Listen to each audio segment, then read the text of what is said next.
Bonjour! Bienvenue à la troisième capsule. Aujourd'hui, on va avoir les Saint-Laurent qui continuent à se préparer pour leur grand voyage. Madame Mimi va nous raconter une histoire de Moïse et le peuple d'Israël. Évidemment, on aura des expériences et on continuera à apprendre notre verset. Que la capsule commence! La famille Saint-Laurent a décidé de partir à l'aventure. Ils rêvent de naviguer le Saint-Laurent cet été. Rejoignons-les dans leurs préparatifs.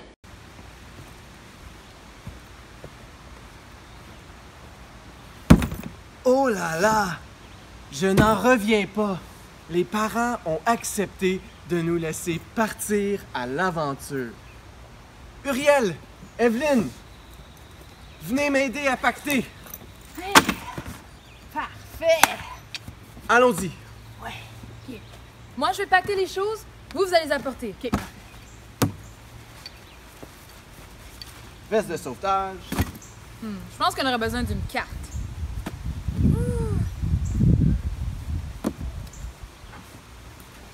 Galon de peinture.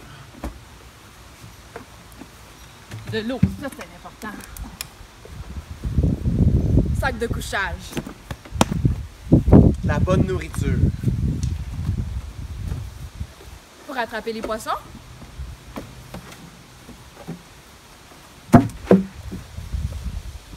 Du linge. Je pense qu'on va bien nettoyer.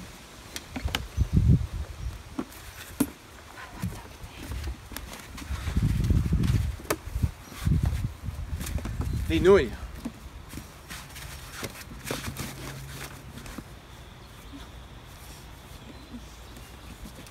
D'autres nourritures.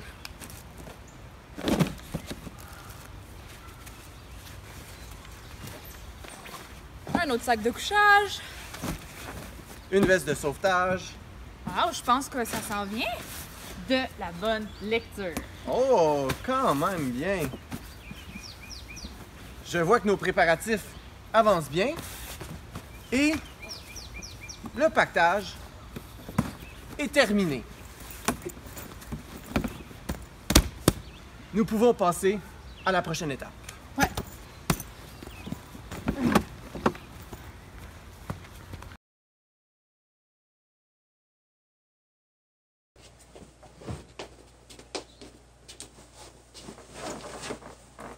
Bonjour! Aujourd'hui, je vais vous raconter une histoire qui m'est arrivée lorsque j'étais plus jeune. Vous voyez, moi j'habitais au temps de Moïse. Et oui, de Moïse, il y a très longtemps.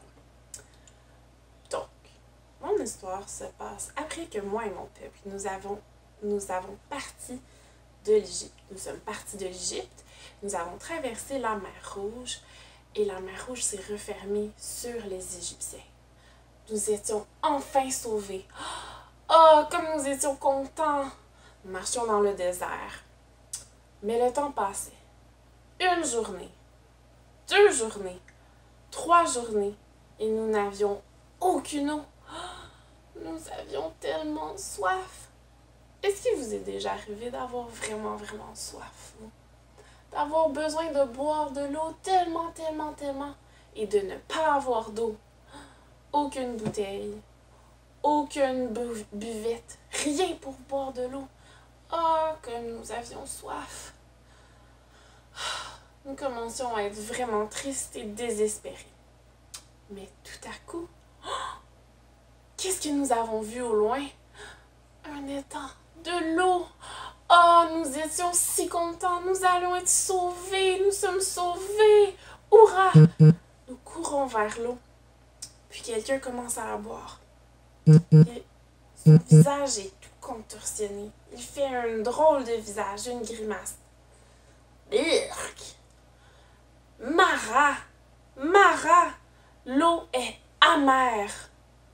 Mais nous ne pouvons pas boire de l'eau amère. Nous devons boire de l'eau qui est douce. Oh non! Vous savez, nous avons été très découragés. Nous avons commencé à murmurer, à chuchoter, à dire « Qu'est-ce que nous allons faire? Qu'est-ce que nous allons faire? » Nous étions fâchés avec Moïse. Nous nous disions Il nous a laissé tomber. Qu'est-ce qu'on va faire si on n'a pas d'eau? On va mourir. Puis tout d'un coup, Moïse a crié.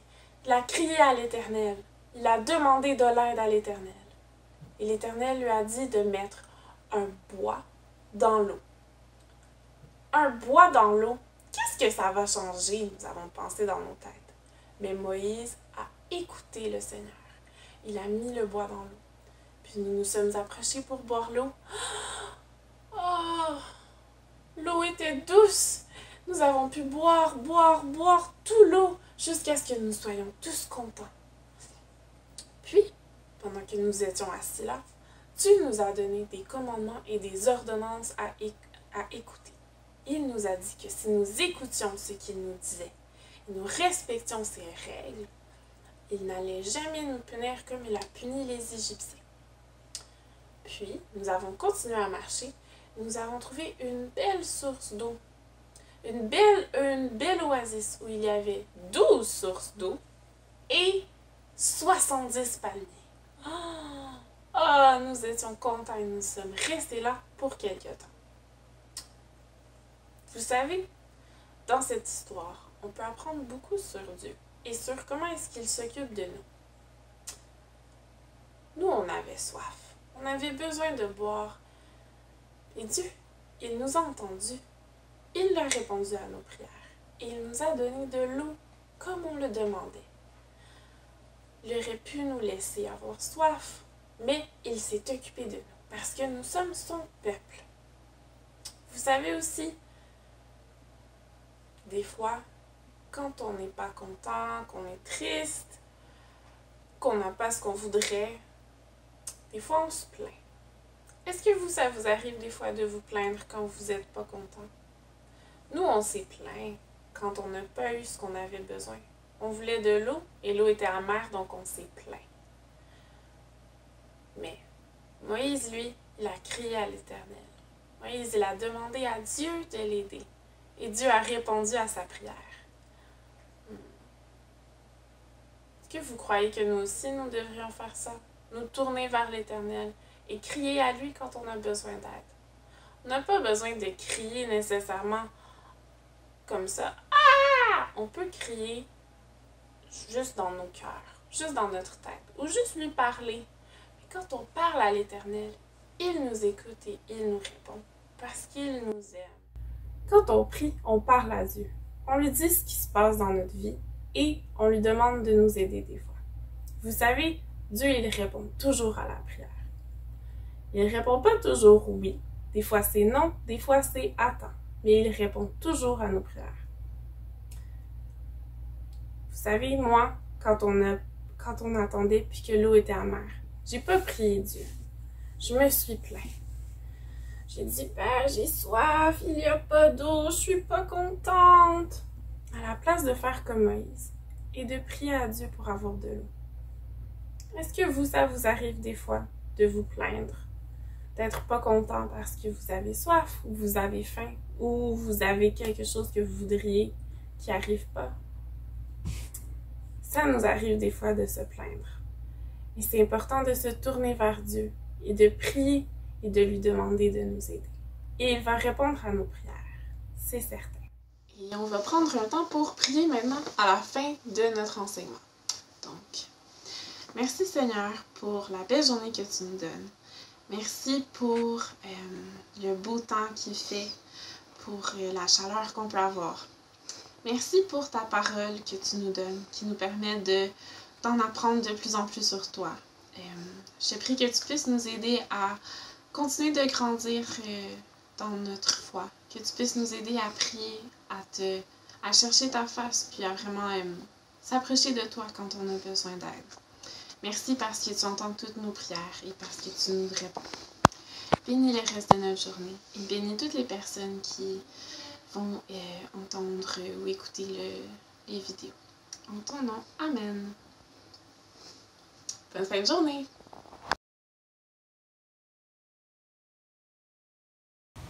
L'eau qu'on peut boire, ça s'appelle de l'eau potable.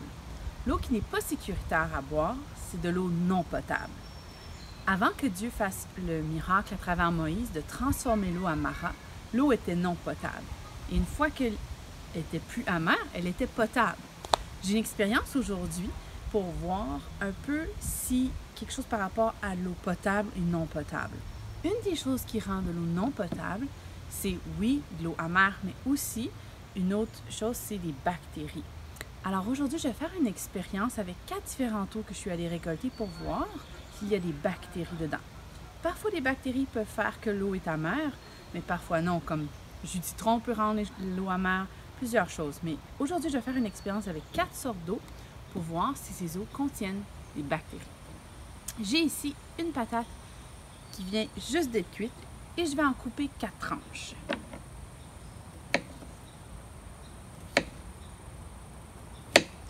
Je vais mettre chaque tranche dans un de mes contenants d'eau. Donc, dans celle-ci, j'ai le contenant de l'eau de la maison. Et je vais mettre la tranche dedans.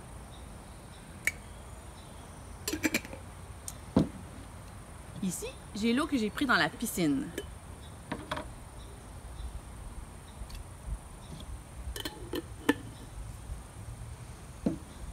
Ensuite, j'ai l'eau qui était prise dans un ruisseau. Cette tranchette est un peu moins grande, donc je vais mettre deux morceaux.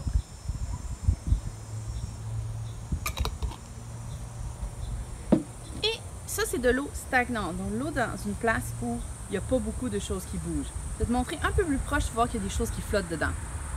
On voit vraiment que cette eau reste là, qu'elle ne bouge pas et qu'il y a des choses qui flottent et qui poussent dedans. Donc, je prends mon eau stagnante et je mets là aussi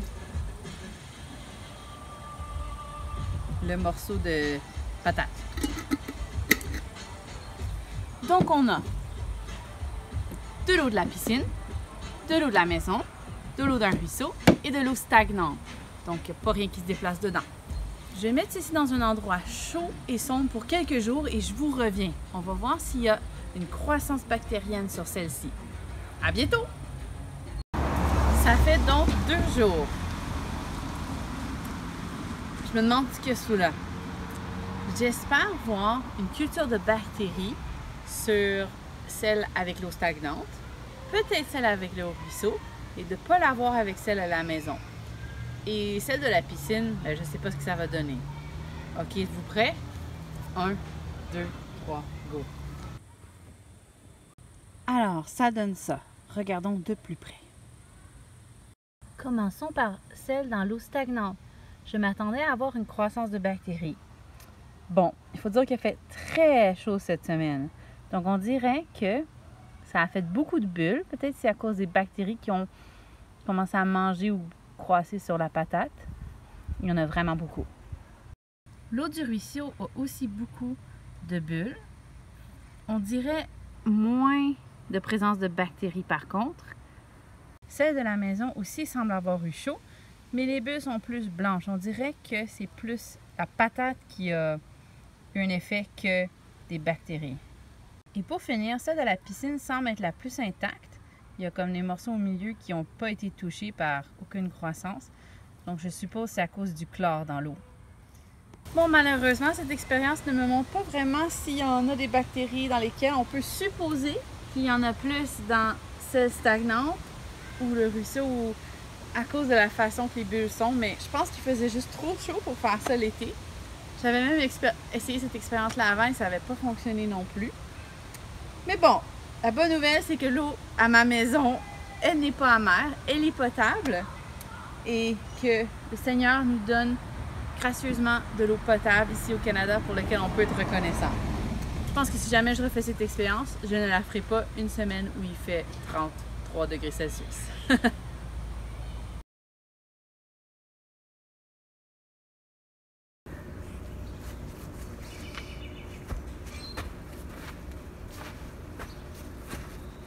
Hey, c'est l'heure du verset! Commençons par répéter ce qu'on a appris la semaine passée. Psaume 40, versets 2 à 6. J'ai mis tout mon espoir en l'Éternel. Il s'est penché vers moi. Il a prêté l'oreille à ma supplication. Cette semaine, on ajoute une autre phrase.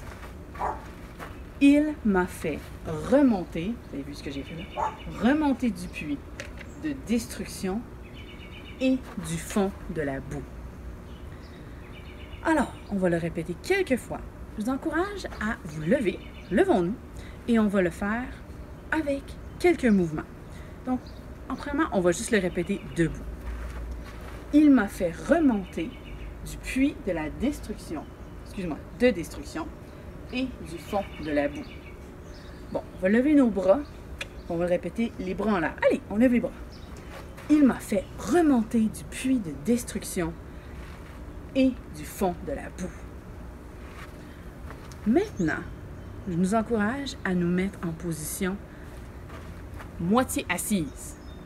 Pensons à, je sais pas, comme quelqu'un qui est en ski ou quelque chose. Il m'a fait remonter du puits de destruction et de la boue. Et du fond de la boue. Aïe, aïe, aïe, ça paraît que Marie-Michel ne voit pas les paroles. OK, il m'a fait remonter du puits de destruction et du fond de la boue. On réessaye. Il m'a fait monter du puits de destruction et du fond de la boue. Essayons maintenant en faisant des jumping jacks. Il m'a fait remonter du puits de destruction et du fond de la boue. Hey, c'est bon! On va le faire maintenant en marchant, sur place, en levant les genoux.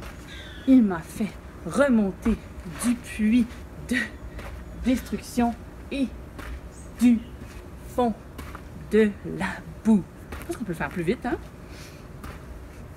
Il m'a fait remonter du puits de destruction et du fond de la boue.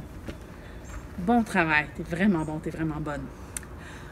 On va essayer de le faire une fois sans regarder l'écran, de regarder en haut, regarder à côté.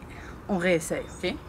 Il m'a fait remonter du puits de destruction et du fond de la boue. Bon travail. On va le répéter dès le début, donc au complet. Psaume 40, versets 2 à 6. J'ai mis tout mon espoir en l'Éternel. Il s'est penché vers moi. Il a prêté l'oreille à ma supplication. Il m'a fait remonter du puits de destruction et du fond de la boue. On essaye une dernière fois. C'est pas grave si tu ne l'as pas parfait. On continue à travailler. Je te recommande aussi de l'écrire, de faire pause. Je vais laisser un moment pour que tu vois le verset où on le mettra à l'écran. Je te recommande de le copier sur la feuille que je t'ai encouragé de commencer la première semaine pour ajouter et répéter durant la semaine. On essaie une dernière fois. Psaume 40, versets 2 à 6. J'ai mis tout mon espoir en l'Éternel. Il s'est penché vers moi. Il a prêté l'oreille à ma supplication. Il m'a fait remonter du puits de destruction et du fond de la boue. Ouais, super! Prends une minute pour célébrer.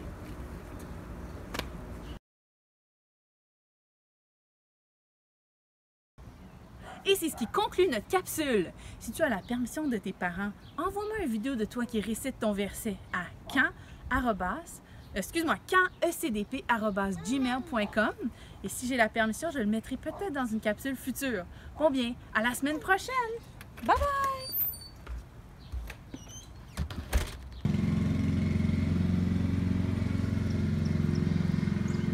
Bleu, mais j'ai froid. Oh! C'est trop? Regarde, là, c'est laid. Ordinaire, vraiment. Ça serait mieux comme juste comme ça. Peut-être un petit peu, mais enveloppé tout le corps là, les petits genre. Mais c'est parce qu'il est long, comme ça. Mettez le reste là des dos par en arrière. Mais là, on voit bien, là, c'est ça? Tout à fait. OK. Retirez le chapeau avec ce côté-là. On voit. C'est ce qui conclut notre capsule. J'ai oublié le reste. J'ai oublié le reste. Si ta permission, j'aimerais le mettre dans une capsule dans l'avenir. Donc, Et mon histoire. Et aujourd'hui, non, j'arrête de me tromper aussi, je trouve. les mouches semblent être la plus attirée par l'eau stagnante. Donc, je suppose que c'est celle-là qui a le plus de bactéries. Mais comme vous voyez, elles se promènent partout. Je ne sais pas si c'est vraiment une expérience réussie. Psaume 40, versets 2 à 6. J'ai mis tout mon espoir à l'Éternel, en l'Éternel. On recommence, désolé.